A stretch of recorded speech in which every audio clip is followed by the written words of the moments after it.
here's my colleague Neil King with that info and more. Neil, take it away.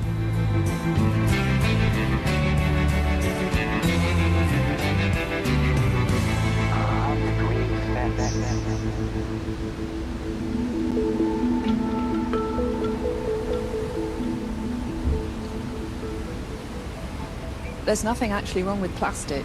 Plastic's a wonderful material. It's a magic material that does all of these wonderful things and enables our modern day life. The thing that's wrong with plastic is the way that we use it. We're designing things to last for 100 years and then we're using them for 20 minutes and throwing them away. That's the problem.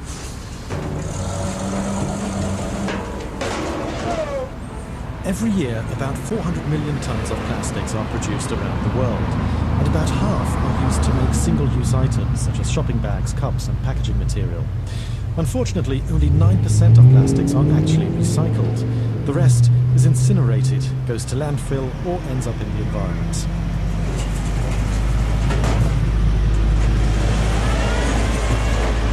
Every minute, the equivalent of one garbage truck of plastic is dumped into our ocean. And depending on their composition, it can take centuries for plastics to break down and degrade in nature.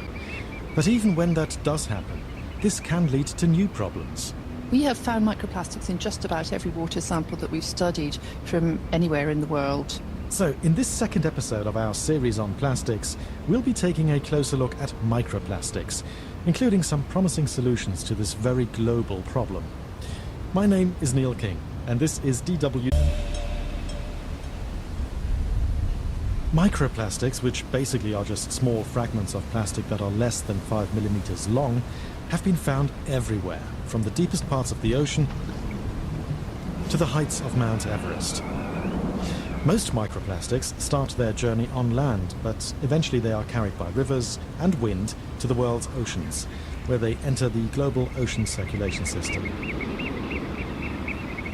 Microplastics come from synthetic textiles, city dust, tires, road markings, marine coatings, personal care products, and engineered plastic pellets. And once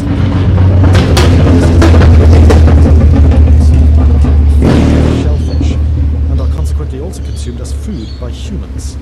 And it's not just seafood that's problematic here.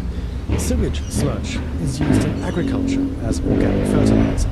And since a lot of our wastewater contains microplastics, we are throwing up to 42,000 tons of microplastics onto European farmland every year.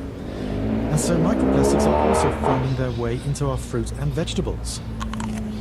Now, among the fruit and veg tested for a study in Italy, apples and carrots showed the highest level of microplastics. Those are also my favourites, by the way. So they are in the air, the soil, and even the water we drink. A 2017 study into tap and bottled water in 14 countries found microplastics in 80% of the samples, with an average of 4.34 plastic particles per litre of water. The US topped the list with 94% of samples containing microplastics. So we've literally got a bit of a microplastic cycle going here, and all the while we are producing new plastics to the tune of 400 million tons per year, a figure that could triple by 2060 if we don't change our ways. But if we are eating, drinking and inhaling microplastics, what does this mean for our health? And just how much of this stuff is really ending up in our bodies?